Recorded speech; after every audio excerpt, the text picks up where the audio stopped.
Mesdames, Messieurs, bonjour. Très heureux de vous retrouver. Voici le sommaire de cette édition. Dans ce mois du consommant local, nous vous proposons d'aller à la découverte de la gastronomie béninoise avec un plat atypique. Il s'agit du nyomli ou djongoli, comme on l'appelle généralement. Nos équipes sont allées à la rencontre d'une promotrice de restaurant en ligne qui nous propose une version modernisée de ce mets traditionnel. Et puis ensuite, notre feuilleton du mois fait focus sur la ville de Djougou. Nous y avons réalisé plusieurs reportages, dont un sur l'entretien, l'accoutrement et l'entraînement du cheval, un exercice qui requiert une connaissance spéciale. Et puis 25 ans déjà que la Fondation Vallée est créée pour marquer ce jubilé d'argent.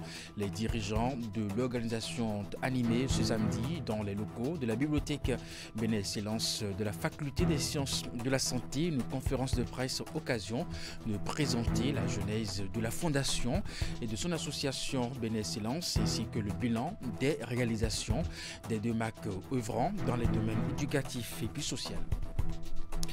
Voilà pour vous le sommaire de cette édition. À nouveau, bonjour et bienvenue si vous nous rejoignez. Nous sommes toujours dans le mois du consommant local et nous allons à la découverte de la gastronomie béninoise avec un plat atypique. Il s'agit du djongoli ou nyomli, comme on l'appelle communément. Esther Tofa est allée à la rencontre d'une promotrice de restaurant en ligne qui nous propose justement une version modernisée ou améliorée de ce plat traditionnel. Suivez.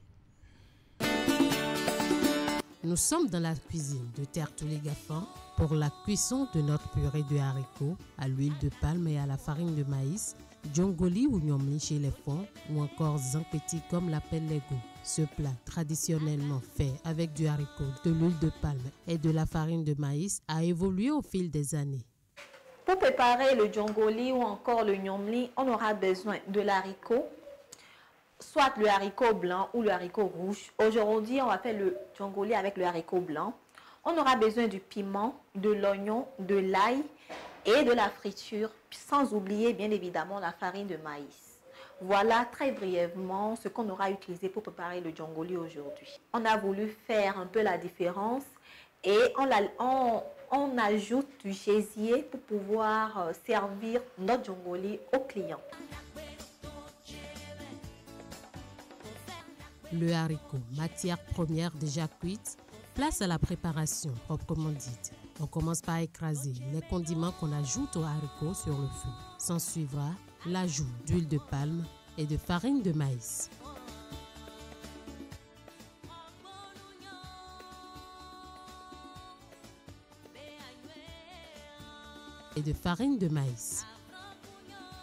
Quelques minutes de cuisson. Je rappelle que nous sommes là dans le cadre du mois de consommant local, le mois d'octobre réservé au consommant local. Et qui dit consommant local parle également de la gastronomie béninoise. Et dans la gastronomie béninoise, nous retrouvons ce mets, le djongoli, zampeti ou nyomli, comme certains l'appellent. Donc, on va passer à table, on va déguster ce djongoli VIP made in Tertulé Gaffan.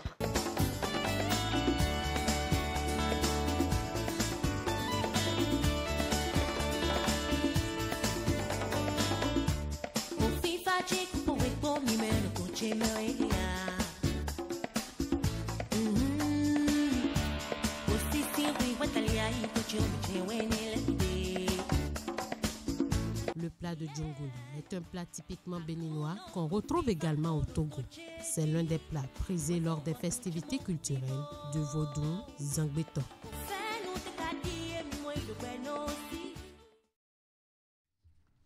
Et bien voilà, nous restons toujours à table justement pour sacrifier ici à la tradition de cette célébration du mois du consommant local avec la Chambre de commerce et d'industrie du Bénin qui met en valeur aussi les mets locaux pour donner une importance aux produits made in Benin après une dégustation dans le jardin de l'institution accompagné du vice-président et bien d'autres responsables. Reportage.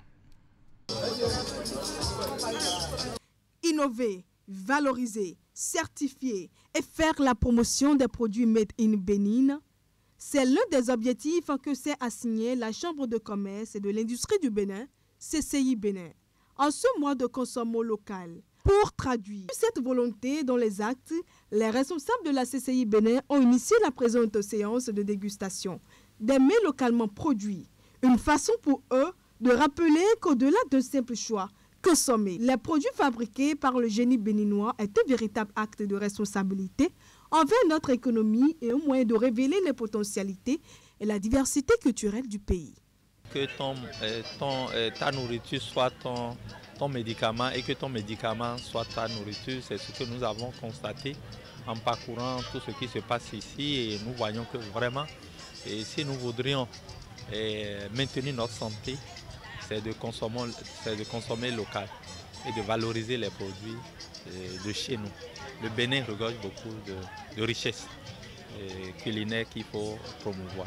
Fonio, biscuits, miel à base du coton, la farine et d'autres produits made in Bénin sont exposés dans ce jardin de la Chambre de commerce et de l'industrie du Bénin. Certains commerçants, guidés par leur passion commune pour la cuisine, se sont rassemblés pour faire découvrir aux invités leur talent et leur savoir-faire. Aux saveurs irrésistibles qui obligent les visiteurs à marquer un arrêt. C'est Bénin Mori. Nous sommes spécialisés dans la production du riz. Du riz fait localement. D'où le nom Mori. Mori, ça veut dire du riz en bariba. Et aujourd'hui, tous les produits que vous avez ici, c'est fait à base de riz. Il y a du taboulé de riz, il y a du atassi, il y a du ablo, il y a de la soupe de riz. C'est ce que nous offrons en dégustation à nos clients. Nous sommes une entreprise qui fabrique des jus nature et prépare aussi des boissons locaux. Bon, là maintenant, nous avons le jus de canne à sucre, préparé sous plusieurs formes, canne citron, canne gingembre, bissap et autres. On fait aussi du tchoukoutou, du hatan et du tchakbalou. La dégustation n'est pas qu'un acte physique, c'est aussi et surtout une expérience qui engage tous les sens et qui crée une connexion entre le dégustateur et les richesses que regorge son environnement. Ceux et celles qui ont pris part ici ne tarissent pas de mots pour apprécier ce qu'ils ont découvert. Je ne rate pas ces genres d'événements parce que c'est une manière de venir découvrir ce qu'il y a, surtout l'innovation. Les produits sont déjà là, mais c'est quoi on apporte plus? Quels sont les nouveaux produits qui sont produits sur le marché? Je suis en train de prendre la bouillie de fonio faite à base des grains de fonio. Là, je dirais que c'est comme la bouillie à cuire. Donc c'est la bouillie de fonio, je suis en train de prendre comme ça. Disons, avant de venir ici, je faisais partie de ceux qui n'aiment pas consommer local. Mais là, après cette visite, après ce jour, je pense que j'ai changé. Je vois autrement nos produits. Je voudrais inviter tous les autres à faire comme moi, à vraiment consommer local parce que c'est vraiment du bon, c'est du naturel, c'est produit chez nous. Et c'est produit et transformé chez nous. Et c'est très bien présenté, agréable au goût. L'organisation de telles séances apparaît également comme un acte de soutien aux producteurs et de reconnaissance des efforts qu'ils fournissent au quotidien. Les commerçants saluent cette initiative de la Chambre de commerce et d'industrie du Bénin qui se positionne comme un acteur clé de cette dynamique en cours dans tous les pays de l'UEMOA. Et bien voilà, nous sommes à présent dans la ville de Djougou pour notre feuilleton du mois, l'une des grandes attractions de la fête de la Ganire dans le nord Bénin. Reste et demeure la danse des chevaux, mais loin du spectacle et des ovations du public, l'entretien, l'accoutrement et l'entraînement du cheval requiert une connaissance spéciale dans l'élément que nous propose aujourd'hui Ulrich Gaba. Nous irons à la découverte de Sani, un jeune dresseur de cheval qui a hérité ses compétences de son père. Il a accepté de nous ouvrir les portes de son écurie. Suivons.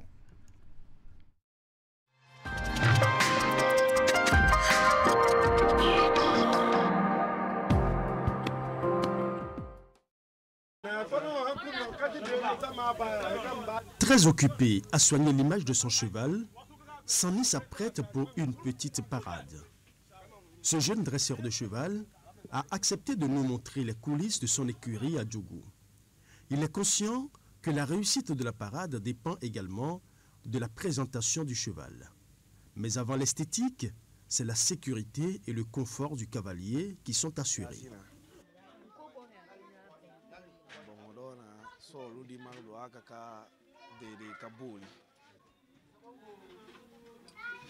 Une fois la sécurité du cavalier assurée, place à la parure du cheval. Il s'agit ici de décorer la monture afin qu'elle soit la plus élégante. Toutes ces parures traditionnelles sont fabriquées par Sani lui-même. Une fois le cheval apprêté, le jeune cavalier se retire pour aller s'accoutrer. Le voici de retour avec l'allure fière d'un guerrier authentique. Juste pour le plaisir de notre caméra, il accepte de nous montrer les derniers pas de danse de son cheval.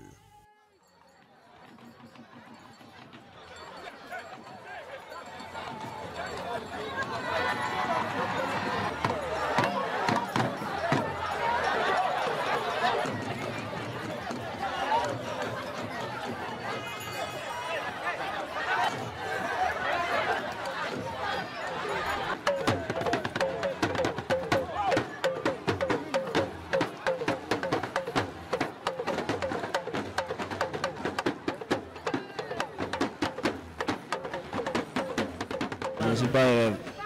Mais mon travail, c'est faire des chevaux. C'est mon travail, ça. C'est moi qui fabrique d'habits là. Tout d'habits que tu vois là. C'est moi qui fabrique les chevaux. C'est mon papa qui fait. Et moi-même, j'ai appris de faire ça. Quand on vient demain, c'est demain la fête du gagnant. On fait ça. Et la fête de Tabaski, fête de baptême, il y a mariage, on monte. Quand c'est que vous allez venir là, si vous allez venir de louer, on peut vous louer ça. Ça dépend de ce que l'on veut quoi.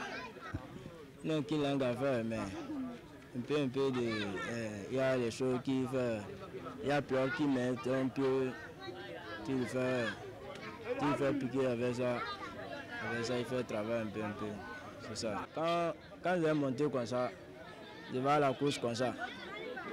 Si j'ai gagné maintenant, bon, c'est mon... Cette incursion dans l'univers des dresseurs de chevaux explique bien le travail qui se fait en amont avant la Gani, la plus prestigieuse fête identitaire du royaume Batonou, où la danse des cheveux reste l'une des plus grandes attractions. Et pour cette année 2024, c'est le frère aîné de Sani qui décroche à Djougou le trophée du meilleur dresseur de cheval. Un trophée que le récipiendaire expose fièrement à travers une parade dans la ville, récoltant les félicitations et les encouragements du public. Sani, notre jeune cavalier, devra encore s'exercer davantage pour espérer décrocher ce trophée à la prochaine Gani.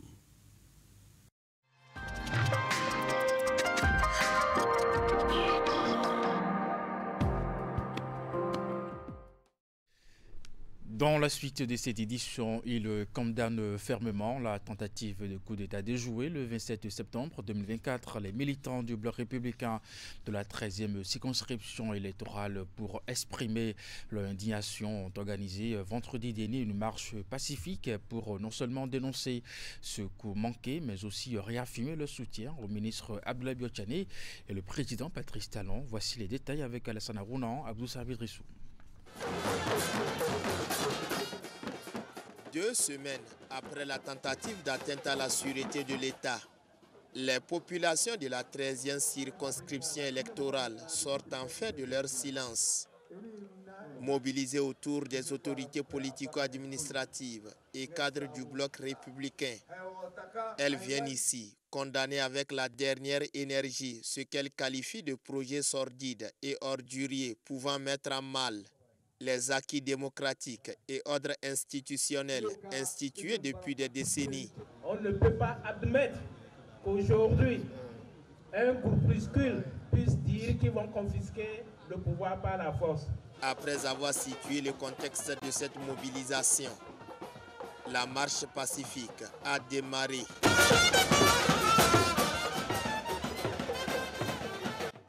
Au carrefour central de la ville de Djougou, point de chute de cette mobilisation. Une déclaration de soutien au président Talon est lue par Abdoul Sattarou, Nous, population de Djougou, condamnons avec la dernière rigueur toute velléité de remise en cause du processus démocratique béninois décidé à la conférence nationale des forces vives de la nation de février 1990. Rappelons à toutes les Béninoises et à tous les Béninois que le fondement même de la conférence nationale était la proscription à jamais des coups d'État au Bénin et la dévolution du pouvoir par les unes. Après de longues années d'attente et de revendications parfois violentes de génération en génération, le président Patrice Talon a concrétisé, comme pour le repos de l'âme de grands-parents, l'érection de Djougou en chef-lieu de département. La route Djougou-Banikwara, inespérée, est en cours de réalisation. Le marché de Djougou trône fermement au cœur de la ville. Le nouveau stade de Djougou est construit et est opérationnel. Nos enfants mangent un repas chaud à l'école. La commune de Djougou est ouverte par l'électrification conventionnelle et solaire, comme il n'a jamais espéré auparavant, etc. etc. C'est alors normal que nous, population de Djougou, nous posions en défenseurs de ceux qui ont fait cela pour nous.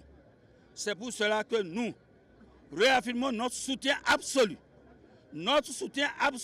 et indéfectible au gouvernement de la rupture et son chef, le président Patrice Talon, pour leurs actions et surtout dans l'épreuve effroyable qu'ils traversent. La présence effective des ténors du BR dans la 13e circonscription électorale aux côtés de ses militants et sympathisants à la base prouve à suffisance leur attachement à la préservation des acquis démocratiques. Par cette mobilisation, la 13e circonscription électorale témoigne ainsi sa proximité et sa solidarité au chef de l'État et à son gouvernement.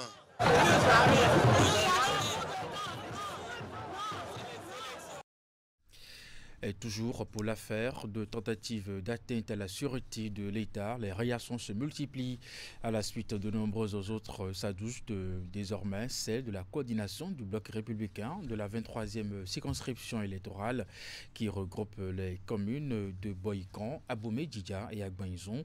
Les militants du parti de Cheval Blanc-Cabré de ce recoupement électoral sont montés au créneau pour dénoncer les agissements des mises en cause, mais surtout témoigner le soutien au chef de l'État. C'est à travers une déclaration lue par l'honorable Armand Gansset, suivi ici un extrait des propos de l'élu parlementaire. Après la tentative de coup d'État de septembre 2024 déjouée, le Bénin, notre cher pays, a évité de justesse un drame. Alors qu'il vient d'arpenter le chemin éprouvant du développement, sous l'impulsion d'un chef d'État particulièrement ambitieux et visionnaire, le président Patrice Athanase Guillaume Talon, dont les impacts de progrès imprimés à notre nation sont essemés et invisibles dans tout le pays, du nord au sud et de l'est à l'ouest. Nous, responsables de la coordination BR de la 23e circonscription électorale, entourés de toutes les forces politiques de notre région sous la bannière du bloc républicain, dénonçons avec véhémence les putschistes ainsi que leurs manœuvres de déstabilisation. Le Bénin, la poule aux œufs d'or de la sous-région, mérite que ses fils et filles l'entourent plus que jamais de leur sollicitude constante afin que le développement éclatant dont il est aujourd'hui l'incubateur puisse finir de s'enraciner définitivement pour l'épanouissement de ses enfants et son rayonnement international. C'est pourquoi nous voudrions réaffirmer au chef de l'État, le président Patrice Athanase Guillaume Talon, notre soutien franc et sincère et notre attachement indéfectible aux idéaux de la rupture. Nous voudrions rassurer le chef de l'État que Dieu, qui est justice et amour, ainsi que les membres de nos ancêtres, forment une véritable cuirasse de sécurité autour de sa personne, sa famille et les institutions de la République pour que l'œuvre gigantesque de développement du Bénin et sa révélation au monde entier qu'il a entamé se poursuivent dans le respect de l'ordre constitutionnel. Nous invitons donc le peuple béninois en général, les hommes politiques du Bénin, toutes tendances confondues, en particulier à la patience et au respect des valeurs démocratiques, seule garantie de triomphe d'un Bénin prospère et moderne. Les divinités ne peuvent en aucun cas accepter. Donc, il faut que le président soit sûr de toute sa population. Il faut qu'il ait la confiance totale. Je m'en vais dire qu'il faut qu'il ne regarde pas derrière pour aller de l'avant. Il faut toujours regarder devant. Il doit aller toujours de l'avant, jamais en arrière. Parce que tout le monde voit ce qu'il est en train de faire. Notre Bénin a été voilé depuis des années. Donc c'est ce président qui est venu pour enlever totalement la voile. Dans un autre volet à présent, prise en compte de la nutrition, de la sécurité alimentaire dans les documents de planification des communes. La thématique est au cœur d'un atelier organisé à Boycon sous le lead du projet Cascade, en partenariat avec l'Association nationale des communes du Bénin, ANCB, grâce à l'appui de CARE International Togo. Au Bénin, les assises ont regroupé les secrétaires exécutifs, les directeurs de développement local et de la planification des communes, des départements de l'Atlantique, du Mono, du Koufo, ensemble avec les organisateurs et le représentant du ministère de la décentralisation. Ils vont aborder divers aspects de la thématique. Voici les détails avec Imet Elena Moussou. Encore un débat, et ceci pour 48 heures, le CISAN entendait score d'intégration de la sécurité alimentaire et nutritionnelle. L'outil focalise depuis peu les attentions en vue de sa prise en compte dans l'élaboration des plans de développement communaux et les plans annuels d'investissement. Les présentes assises organisées par la Fertière des communes du Bénin rassemblent tant les secrétaires exécutifs des communes de l'Atlantique du Mono-Koufo que les directeurs de développement local et de la planification des mêmes localités. L'atelier tient lieu de cadre de vulgarisation et de pérennisation du CISAN. Nous avons eu l'occasion d'entretenir déjà les préfets des 12 départements sur la nécessité d'apporter un meilleur accompagnement aux acteurs communaux dans la planification des actions sensibles et spécifiques à la nutrition. Et ils sont acquis à la cause, ils sont déterminés à nous accompagner. Mais eux, ils ne sont pas dans l'opérationnel, ils sont dans un cadre d'approbation des décisions qui sont prises par les acteurs communaux. Donc, ceux qui sont beaucoup plus intéressés par la question, je dirais au premier degré, ce sont les acteurs communaux. Et ceux que nous avons conviés ici à Boycon sont des acteurs stratégiques. Donc, le fait de mettre ces deux acteurs ensemble nous donne l'occasion de les entretenir davantage sur ce qu'il y a à faire. En cette période où les documents de planification sont en cours d'élaboration, le rendez-vous de Boycon, selon plusieurs intervenants, vient à point nommé. Il sera l'occasion de sensibiliser les acteurs invités en vue de l'amélioration de la prise en compte de la nutrition et de la sécurité alimentaire dans les plans de développement. Outre les communications prévues, les participants auront aussi droit à la pratique du CISAN, puis donner leur appréciation sur l'architecture, de même que les fonctionnalités de cet outil. La mairie, bien les mairies ont un rôle important dans les planifications en termes de l'alimentation, nutrition, santé pour les communes et pour les enfants de ces communes.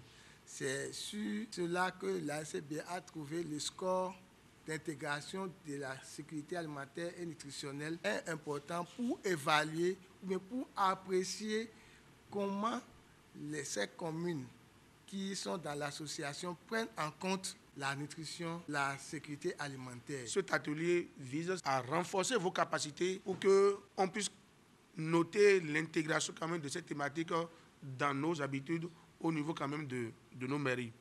Moi, ma présence à vos côtés, c'est pour témoigner la disponibilité du ministère qui assure votre tutelle et vous inviter à faire en sorte que, au niveau de nos collectivités territoriales, que la question de nutrition puisse être vraiment intégrée quand même dans nos PTA. Quatrième de la série prévue afin d'informer et de sensibiliser tous les acteurs concernés pour l'atteinte des objectifs. Cet atelier va permettre également d'aborder les difficultés actuelles enregistrées sur le terrain et qui entravent, malgré les efforts consentis, l'éradication de la malnutrition dans les contrées. Le Fonds des Nations Unies pour l'enfance, UNICEF, plus que jamais engagé à répondre aux défis humanitaires au Bénin. En témoigne l'érection à Parakou d'un espace de pré-positionnement d'une capacité de 1000 mètres cubes. L'infrastructure a été inaugurée devant autorités politiques administratives et des représentants de l'institution onusienne. Ce magasin, qui contient des kits d'urgence, va permettre de répondre de manière rapide et efficace aux éventuelles crises et catastrophes naturelles afin de venir en aide aux populations vulnérables. Jacques Degbey, Franck Degla. Un espace d'une superficie de 200 mètres carrés, entièrement démontable et d'une capacité de stockage de 1000 mètres cubes. Ce sont là les caractéristiques de ce magasin de prépositionnement. L'infrastructure permettra d'assurer la disponibilité immédiate de produits de première nécessité, comme des kits d'hygiène, de nutrition, des gilets de sauvetage, des kits éducatifs et bien d'autres équipements indispensables pour venir en aide aux populations. Donc l'espace que nous inaugurons ce jour est bien plus qu'un simple dépôt de matériel. Il symbolise notre engagement à répondre aux défis de développement et aux défis humanitaires avec rapidité, mais également avec efficacité. L'UNICEF a toujours su se tenir aux côtés du gouvernement du Bénin et des autorités locales pour faire face aux moments difficiles qu'un pays peut être amené à traverser. Plus qu'un simple lieu de stockage, le centre de prépositionnement de Parakou est un véritable pilier du plan de préparation et de réponse de l'UNICEF face aux urgences. Un projet d'une importance capitale pour les départements du Borgou et de la Libori. Pour moi, c'est un moment inédit d'être là aujourd'hui, d'avoir ce magasin de stockage prêt à stocker les biens qui sont destinés aux populations. L'objectif principal pour l'UNICEF, c'est d'être en mesure de servir les populations le plus rapidement possible. Donc ça sert à prépositionner, ça sert à stocker les biens essentiels pour les populations vulnérables au niveau de la région du Borgou et aussi de la Libori. L'espace ayant servi pour l'érection de cette infrastructure est une partie du domaine de l'Organisation mondiale de la santé que les autorités ont accepté volontiers concéder à l'UNICEF. Preuve encore une fois de la synergie d'action entre les institutions onusiennes au Bénin. C'est notre magasin, monsieur le directeur régional. On s'est entendu pour que quand il met quelque chose dedans, je puisse aussi garder, moi aussi, mes intrants dedans. Donc c'est toujours un plaisir. C'est surtout pour magnifier la collaboration forte qui existe entre l'UNICEF et l'OMS. Il s'agit là d'un engagement concret et d'une action tangible de l'UNICEF en collaboration avec l'ensemble des partenaires ici présents pour protéger les enfants, préserver leur avenir et promouvoir leurs droits. Notre engagement collectif nous donne l'énergie et l'espoir de continuer à bâtir des systèmes plus résilients pour les communautés que nous servons. L'inauguration de cet espace est un signal fort. Il témoigne de la détermination de l'UNICEF à anticiper les crises et minimiser leurs impacts sur les populations, en particulier les plus vulnérables. Cérémonie d'inauguration de toilettes agroécologiques dans la commune de Savalou. L'infrastructure est le fruit de la collaboration entre l'association pour le développement de Savalou et le Rotary Club Paris Avenir. Ces latrines à 5 cabines par endroit et 9 cabines pour d'autres sont implantées au profit des populations des localités de Pataba, Tchéti, Laoutan. Elles vont permettre de résoudre le problème de défécation à l'air libre qui se pose avec acuité dans la ville. Voici les images. Le jubilé d'argent de la Fondation Valais, présente en France, au Vietnam et au Bénin, ne passera pas inaperçu. À titre indicatif, un programme aussi riche qu'alléchant est concocté pour célébrer l'événement. Il y aura 3 grandes célébrations. La première s'est déjà déroulée à Hanoi au Vietnam le 21 septembre passé, présidé par le ministre vietnamien de la Science et de la Technologie. La deuxième grande activité aura lieu le 26 octobre à Cotonou, au Palais des Congrès. Ce sera la plus grande avec 1200 invités attendus. La troisième cérémonie est prévue pour le 10 décembre 2024 et je vous invite tous. Ce sera la mairie du 5e arrondissement de Paris. À ces rendez-vous s'ajoutent des caravanes dans plusieurs villes du Bénin et des activités spécifiques dans les bibliothèques du CAEB. En un quart de siècle, la Fondation Vallée, c'est un réseau de 14 bibliothèques, dont 3 estampillées Bénin Excellence à Cotonou, Calavi et Godomé, avec plus de 50 000 ouvrages d'édition récente et 5 millions de visites depuis 2019. En partenariat avec le CAEB, l'organisation d'Odon Vallée met en œuvre depuis 2022 un programme de bourse qui permet aujourd'hui aux apprenants les plus performants de bénéficier d'un appui financier de 310 000 francs CFA par an pour les élèves et 620 000 pour les étudiants. Nous fêtons les 25 ans de la Fondation Vallée et comme bilan, 80 000 bourses d'études auront été données au 31 décembre 2024. Le CAEB et la Fondation Vallée, nous sommes ensemble engagés pour une éducation, vous voyez c'est bien ce que je dis, pour une éducation inclusive et de qualité pour toutes et pour tous. Au-delà de ses actions dans le secteur éducatif, la Fondation Vallée marque également sa présence au Bénin sur le plan médico-social. Ainsi, nous avons effectué, depuis 2018, plus de 100 000 consultations et prises en charge, dont 35 000 environ en 2023. Nous avons également mis en place et renforçons continuellement de mini-bibliothèques dans tous les établissements pénitentiaires. Présent à cette conférence de presse, le président de la Fondation Vallée répond à la question sur le choix de la France, du Vietnam et du Bénin pour déployer sa philanthropie. Le Vietnam, c'est le paradis des intellectuels. Vous mettez 100 élèves du Vietnam, 100 élèves du Bénin, les Béninois, ils sont foutus. Moi, j'avais dit, bon, le Vietnam, c'est l'Asie, Paris, c'est l'Europe, reste un troisième continent. Et je suis entré par le plus grand des hasards en relation avec Paul Locaux. En dehors de la lecture, la Fondation Vallée, à travers la Bibliothèque Bénin Excellence de Godomé, déroule un programme contenant des activités telles que Kaletar, Aïrou Sommer et l'école d'été sur l'intelligence artificielle. Et bien voilà, vous venez plutôt de suivre la conférence de presse sur les 25 ans d'existence de la Fondation Vallée. Et justement, pour marquer ce jubilé d'argent, les dirigeants de l'organisation ont animé donc samedi dernier dans les locaux de la bibliothèque Bénin Excellence de la faculté des sciences de la santé une conférence de presse occasion de présenter la genèse de la Fondation et de son association. Bénin Excellence Super U Erevan Bénin tient à la fidélisation de sa clientèle. Le centre commercial Erevan Bénin a procédé samedi dernier à la remise de lot aux gagnants de la grande tombola organisée dans le cadre de la célébration de ses 15 ans d'existence sur le territoire béninois. Une formule trouvée depuis plusieurs années par la chaîne commerciale Erevan Bénin pour célébrer son anniversaire d'existence avec ses clients. La cérémonie de remise de lot s'est déroulée sur l'esplanade du supermarché Erevan situé sur la route de l'aéroport de Cotonou. Voici les images.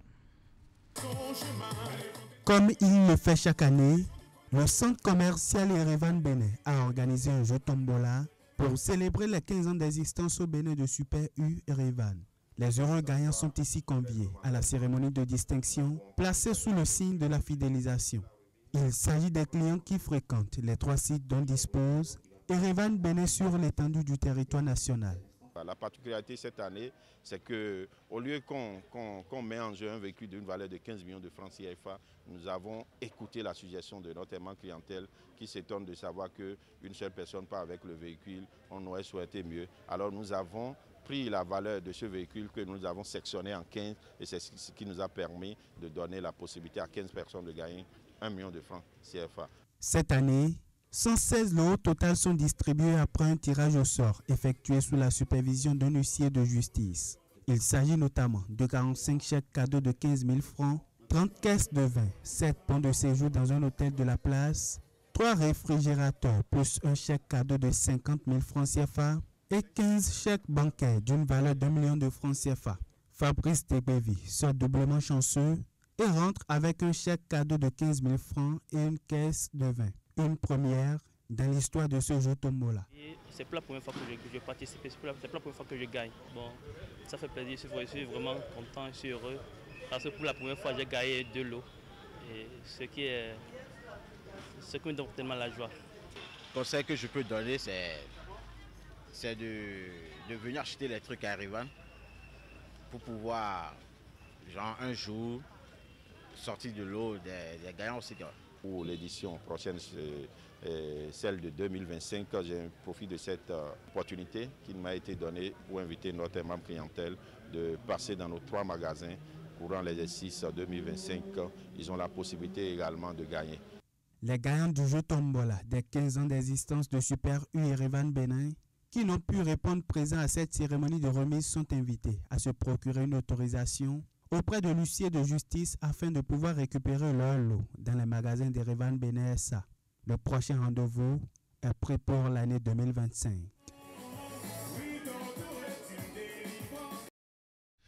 Mesdames, Messieurs, c'est la fin de cette édition. Merci de l'avoir suivi, de votre fidélité à 16h, votre bulletin d'information 19h30, la grande édition de la soirée. Portez-vous bien et à très bientôt.